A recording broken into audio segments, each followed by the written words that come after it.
All right, so welcome to another season of Corey Coffee and Conspiracy.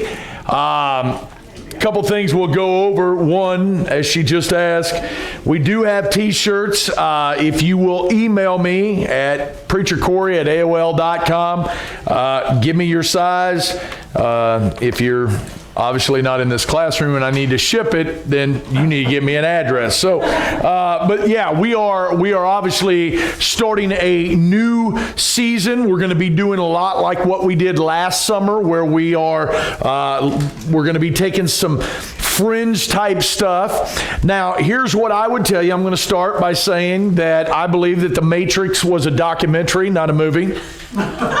Okay, but now some of that's tongue-in-cheek, some of that's actually a little bit true. But here's what we're going to do, because as I've said all throughout the last year of teaching different things like rightly dividing and a little bit of the Corey Coffee and Conspiracy that we did throughout the season, we're going to be dealing with Hollywood symbolism. Now, most people are going to think, okay, which movie are you going to do first? Well, we're really not going to do that right off the bat. We're not going to just take a movie and break it down. We're going to set the stage on some of the stuff. And last night, I went upstairs and kind of, hung out with my wife a little bit, explaining to her the problem that I'm having right now is I'm drowning in information, and my job is to figure out how to systematically take that information and to dispense it to you so that you're not drowning in the same information. And the problem is, and I explained to her, when I study these topics, the problem is you don't just study it in a linear form, because every page you turn, every door you open, every stone you unturn, there's more. And then there's more. And you're going, okay, now I'm chasing that rabbit. And then you're chasing this rabbit. And so on. And so what we're going to be doing with a lot of this is, for the next 7 weeks, we're going to be laying out some esoteric symbolism. Now, esoteric simply means hidden. Okay? Occultism. When we talk about occults or occult, it simply means hidden, okay? And what we are going to be revealing is what people are trying to hide. However, what you're going to find out about the cabal, or for the powers to be, the elites, what they end up doing is putting all the information right out in front of you. One of the theories I have is that if you read the book of Job, Job was just a pawn in the game, if you will. And so what happens is when God recommends Job to Satan, he gave Satan some parameters and said, you can only do these things, okay? You can do this, but you can't do that. I believe, this is just my theory, I don't have Bible for it, but I believe that what God has told Satan is, do what you want to do, but you got to tell them you're doing it. And the reason why I believe that is because everything they are doing, they are revealing to you in the movie world. And we're going to talk about that. And so today, we're right back where we started. 2 Corinthians 4:4, in whom the God of this world hath blinded the minds of them which believe not. That's why when you start looking around and you go, how can people believe this stuff? They're blinded. Now, I will say this, just as a side note, we're going to be talking about people who are Luciferian. They worship Lucifer.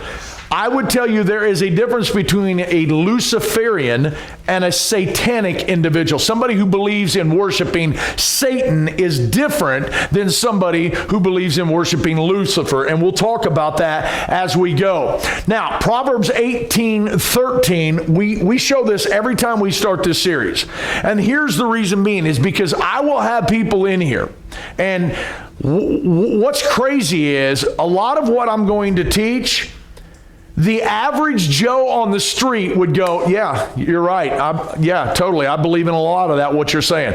I teach it in a church and people go, oh, come on. Okay? So the hardest people to convince on certain things are Christians.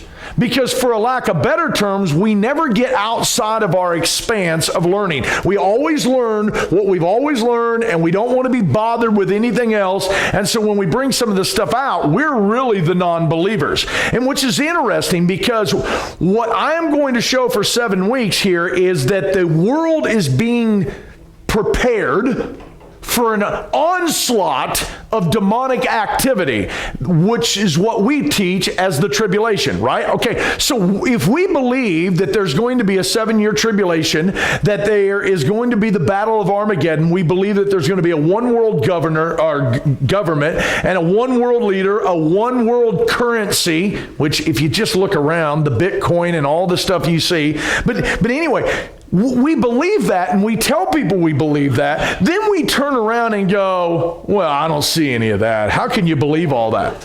As though a switch is going to flip at the day of the rapture, and all the world system's going to now start working towards this onslaught of demonic activity. So, Proverbs 18:13. This is for you and I as Christians. He that answereth a matter before he heareth it, it is a folly and a shame unto him. So a lot of what we're going to be teaching throughout these 7 weeks is stuff that you may go, oh, come on, man. Well, before you write it off and say that I'm a nut job, and by the way, I really am one, all right? But at the end of the day, at least investigate it and look at it and see what's going on. Now, so here is the... And by the way, this will eventually be on the back of our shirts. I forgot to do it this time. And then we'll see how brave you are to walk around in public with this on there. So Satan is the god of this world. So we believe that all these systems is what he's doing to work as the god of this world. And so therefore, we've added a few of these over the winter when we were teaching it during band practice and choir practice. So a few of you may have seen some of this, but we're going to deal with all this and specifically Hollywood, but we're going to deal with stuff like September 11th, all right? Now, we're not going to be talking about just 9/11 and what went on in New York. We're going to take the date, September 11th, and we're going to trace it through history. I believe one of the most important events ever to hit this planet happened on September 11th, and we'll get to that as we go. But here is where we're at, Hollywood symbolism. And the reason why this is important is because if, guys, and we will get there, I'm going to take some of your favorite movies like the X-Men and the Marvel series that are out there. We're going to talk about some of that. I'm going to take Disney and I'm going to start showing you predictive programming and how they are programming you to receive what's going to be coming to this planet. Now, if you're born again and you have Jesus Christ as your Savior, the vast majority of that stuff coming will come after the rapture. However, that doesn't mean they're not preparing the world for it right now. So we're talking about Hollywood symbolism. Now, so let's start with symbolism. How many of you guys know the Reebok symbol? What? Nike? No, that's Reebok. You mean to tell me I'm not allowed to just switch a symbol? So because you may hold up your peace sign and say, oh, well, what this means to me is, well, why can't I call that Reebok then? I mean, because you think, well, to me it means this. It really doesn't matter what it means to you. It could mean Reebok to me all day long, and everybody in this room knows that's a Nike symbol. Oh, by the way, just a little side note, that's actually a symbolism, esoteric symbolism from the planet Saturn, which you will find out is connected to Satan and a black cube. But we'll get to that later on. But that's what that is, the ring of Saturn there. But the purpose of me showing you that is to show when we give out some of the symbolism, you can't say, well, that may mean what they want it to mean, but to me it means this. No, it's a universal symbolism. And that's what they're doing. Now, so if I grabbed a guy from the bushes of Africa and stuck him in my truck and said, here's how you drive.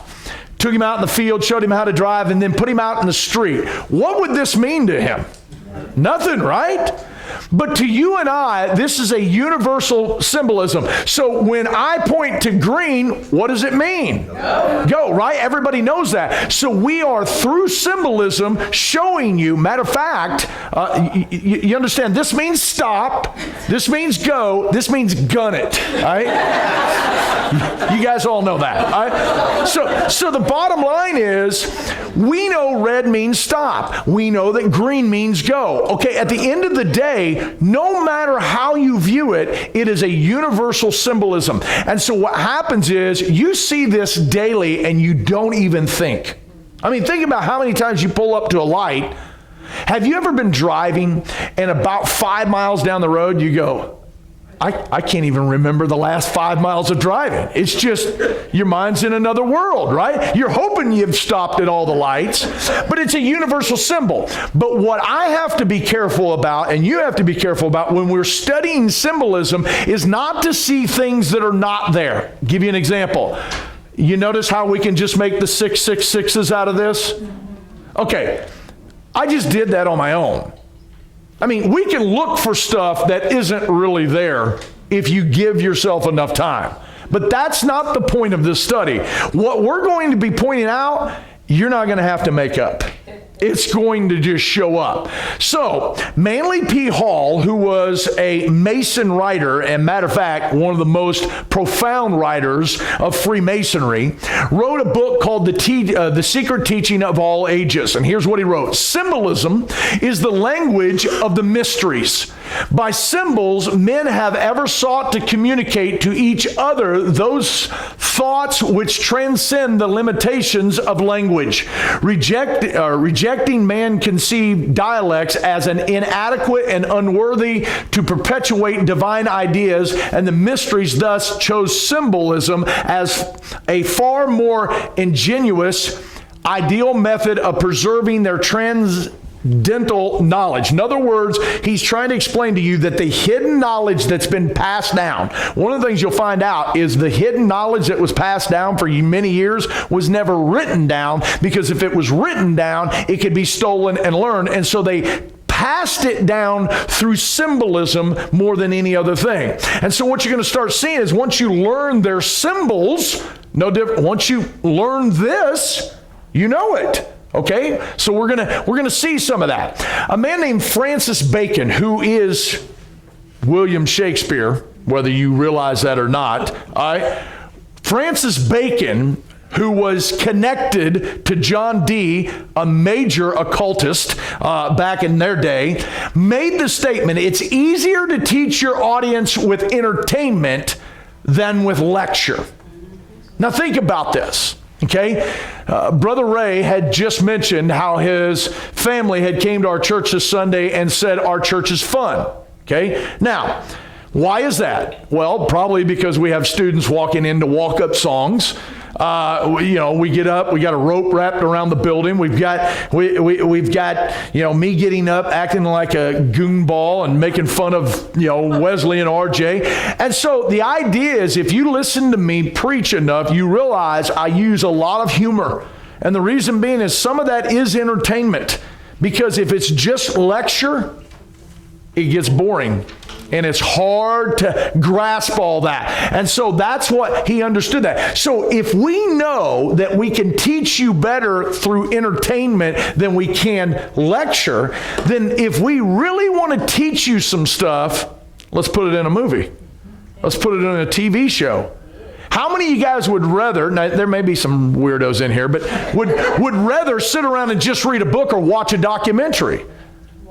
See, I'm the documentary guy. I want to see it. I want to hear it. I want to watch it. I'm visually stimulated. I want to be able to see it, okay? So just sitting around reading does nothing for me. I want to visualize it. Now, so when we think of television, there is a reason it's called programs. It's television programming.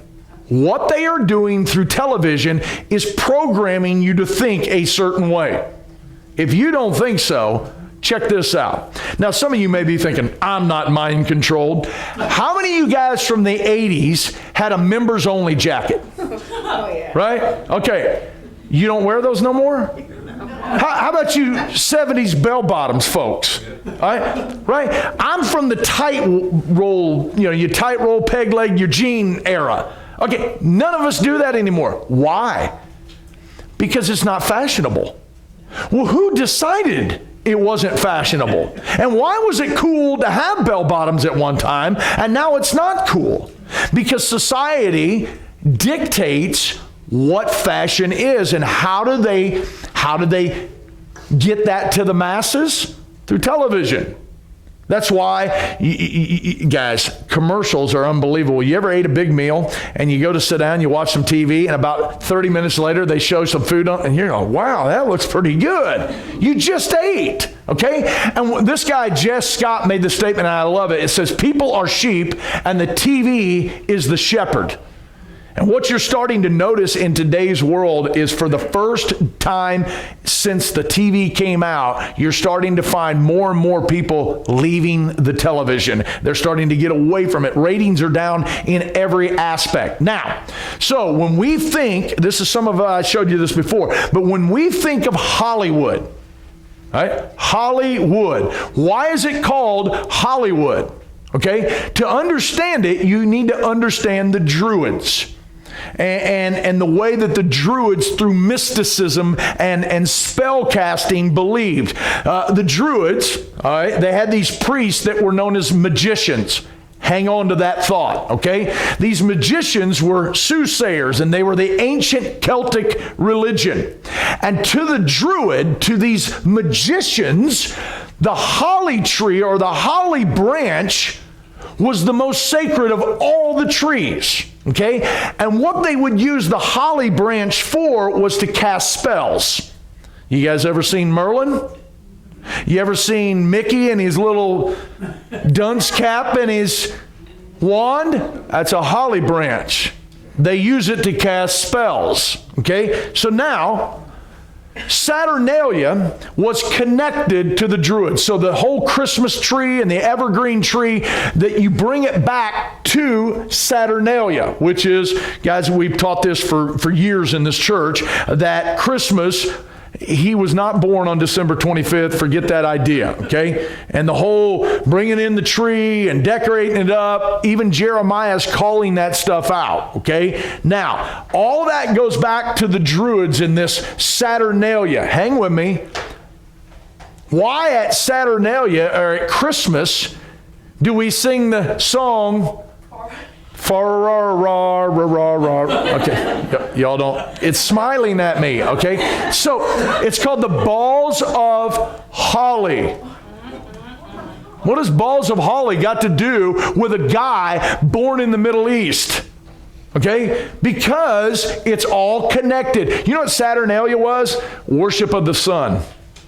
That's literally what it was about, okay? What's Hollywood also called? Tinseltown. What do you put on your Christmas tree? Tinsel. All this is tied in together. And the purpose of Hollywood is to cast a spell upon the masses and get them to believe. How does the elites of the world get the whole masses to believe what they want them to believe? I mean, there's 300 million of us in the United States alone. How do you get the masses to follow you? Well, through programming. And that's what they do in television and movies, okay? So let's talk about magic. Because the Druid took the holly tree and the holly wand and he cast magic, right? Now hang with me. I test some of this on my family. You guys they're the guinea pigs. And so when we think of magic, the vast majority of us think, pick a card, any card here, don't let me look, that kind of stuff. And all that is what we know as illusion, okay, which ties back into Hollywood. But that is what's considered white magic. What these guys are really doing, those that are in the cabal, work in the form of black magic, the casting of spells. There's a difference between a guy doing a card trick and a guy casting spells. Now, here's what's interesting. When we talk about magic, the vast majority of Christians go, oh, please. Are you serious, Corey? You're going to talk about magic and casting spells? Have you ever read an Old Testament? You ever read what the Bible says? Do you know who showed up at the birth of Jesus? Hang with me. All right? Matthew 2:1. Now when Jesus was born in Bethlehem of Judea in the days of Herod, the king, behold, there came wise men. Now the average person will tell you there's three. There was a caravan of them. They gave three different types of gifts, but there was a caravan of these guys. And the word wise men is translated magi, right? We even use that term at Christmas. You know what the word magi is? Magician. So these guys in Babylon saw his what? His star, hang on to that thought, and came to find the one born King of the Jews. Now, that's the wise men, the magi. In Acts 13, we have that same word translated wise men, that same word is magi, is translated sorcerer when Paul's dealing with them over here. Now, here's what's interesting. We can see in the Bible demonic beings being summoned to interfere with things of God in the Bible, but the vast majority of Christians go, yeah, that was back in the Bible days. Oh, so the demons just took some time off? They're just waiting for the tribulation? No, they're actively working now, and the people who work with them have figured out how to tap into that power. Okay, now stop just a second. You and I, who have the ability to tap into a power greater than any power ever, we're like, yeah, okay, cool. That's awesome. They're actually tapping into some power themselves. Okay? Now, Daniel 2:27. Jerry just taught on this last week. Okay? Nebuchadnezzar has got a dream. He needs to understand the dream. Who does he call for? The wise men, the astrologers, the magicians, the soothsayers. Where are they at? They're in Babylon. Okay, now that's important because one of the things that you and I are going to talk about this summer is Kabbalism. Okay, Kabbalism is the mystic form of Judaism. It is where black magic intermingles with Judaism. Now, we can read the Old Testament and don't see any of that. But have you ever heard of the book, the Talmud? It was written long after the Old Testament was written. Now, there's two places that the Jewish people would have picked up black magic mysticism. One was their king named Solomon, who married Pharaoh's daughter, along with a lot of other women. And he actually gave himself over to Molech, but we'll talk about that at another time. But what happened, and when the Talmud came out, was after they had went to Babylon, and they were in captivity away from the true scriptures for many years, and in Babylon, where these guys would have been at, they intermingled the Old Testament scriptures with mysticism. And what we have today is called Kabbalism. And you say, what has this got to do with Hollywood? I'm going to show you a lady named Madonna here in a few minutes who is a high-ranking witch in Kabbalism. We're going to talk about red bracelets, string bracelets, guys like Ashton Kutcher, Demi Moore, his new wife, Mia, whatever her name is. They actually went to Israel to go to the funeral of a mystic Kabbalah teacher. Guys, this stuff's real big in Hollywood. Now, we even go back here in the Old Testament where Moses comes in, they throw down the rod becomes a snake. You know what Pharaoh's crew did? Please, they did the same thing. Now, isn't it interesting? We teach people about a box in the Old Testament that if you touched it, you died. We'll buy into that, but we don't buy into any of the other dark stuff. And we try to convince people of what we believe, but yet we don't think it goes on the dark side. Of course it does. And people saying, dark side, now you've gotten into Star Wars. Well, hold up. The New Testament says you and I are the children of light, and we are not the children of darkness. Okay? Now, We got to get somewhere. Here's the guy that you got to look at. Aleister Crowley. As far as the 20th century is concerned, the 20th century, we're in the 21st, in case you don't recognize. No one is more influential in that century than this guy. No one. And I don't care if it's Stalin. I don't care if it's Hitler. And by the way, those guys tapped into this guy. Now, he was known as the wickedest man who ever lived, or wickedest man in the world. Now, here's the thing. He was raised in a home in the Plymouth Brethren. His parents were devout Christians. He was studying to be a Christian himself, went to what he calls in his book, the masters of Christianity, and asked, how can Jesus be 3 days and 3 nights in the heart of the earth, die on a Friday, and raise on a Sunday? His master says, we don't know, and no one's ever been able to explain it. Well, yes, we have, because he didn't die on a Friday. He died on a Wednesday. He did not die on a Friday. That was a thing that came out of the Catholic Church. Had nothing to do with biblical Christianity. But isn't it interesting? Because we teach false belief systems within our Bible-believing churches. Men like this see that, point it out, and go, I don't want nothing to do with that. So he leaves there.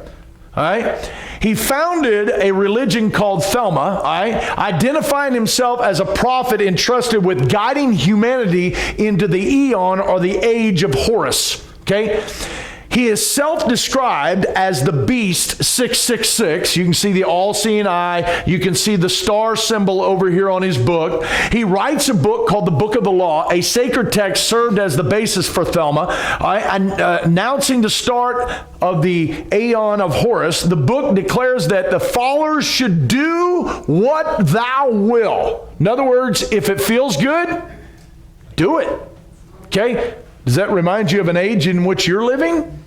Okay? Now, and seek to align themselves with the true will through the practice of magic. And that's not spelled wrong. That's how he spelled it. Magic with a K.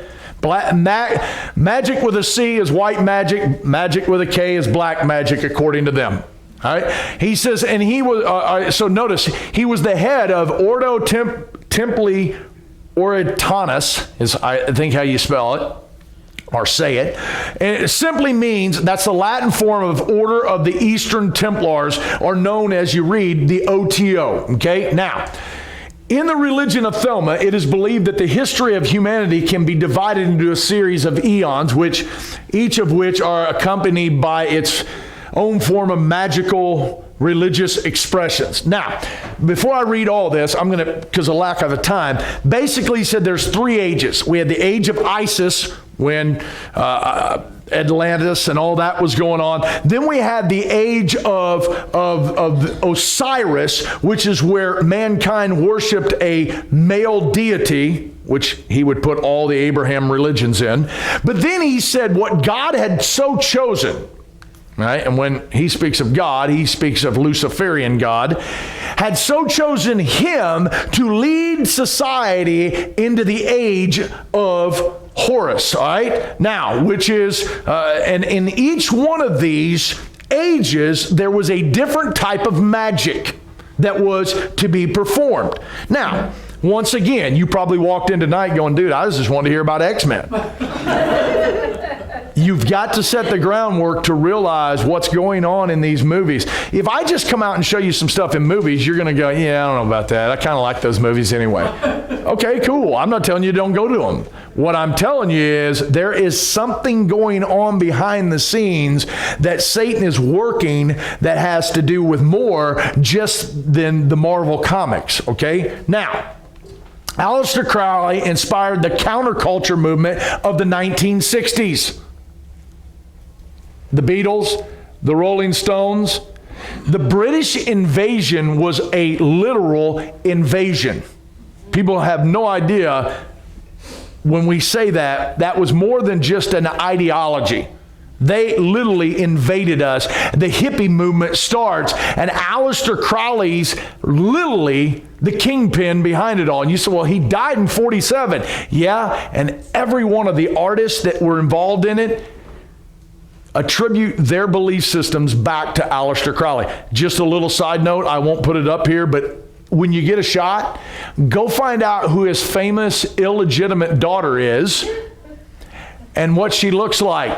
She had a major importance into this country, and she just died last year. Now, Aleister Crowley's appearance on the cover of Sgt. Pepper's Among the Beatles' Heroes. Why did Aleister Crowley make the cut? John Lennon made the connection clear in his interview in Playboy when he said that the whole Beatle idea was to do what you want to do, right? In other words, do what thy will. All right? Take your own responsibility. Do what thou will. All right? That's what, if it feels good, do it. Do you understand the whole hippie generation's theme was that? If it feels good, do it. Free love, free sex, free drugs, free lifestyle, no consequences, right? That's the whole hippie movement. And by the way, here he is on the front of that album cover with the Beatles. Now, Aleister Crowley was a spy who worked for the Allies during World War II. Now hang with me. Right? Crowley gave the idea to Churchill to use the V sign as a magical foil to the Nazis' swastika. Right? The swastika was a symbol that worked off the solar or sun power gods. So he taught the V symbol to offset the curse of the swastika. Right? So in World War II, and the Germans are lighting them up, they call on this guy, and through black magic, he explains to Winston Churchill, I can tell you how to override their black magic. They're working off the swastika symbol. I'm going to give you one that overrides it. Well, which is it? It's the V symbol. Called V for victory, right? Right. So we have V for victory in World War II. 20 years later, the kids of the World War II guys are going, peace, man. And none of them have a clue what any of it means. And yet we've got children today walking around going, peace, man. Isn't it interesting? This very symbol came about and became popular in culture through a war about beating the Germans, but now we use it for going, oh, peace, man. Let's don't fight, brother. All right? Now, it's V for victory, right? All right? Now, the symbol of the V for victory refers to the story of Isis, Ophiuchus, and Osiris, and it is illustrated in the lesser ritual of the hexagram. Hang on. You ever heard somebody say, I'm going to throw a hex on you? Yeah. Hexagram. Remember this.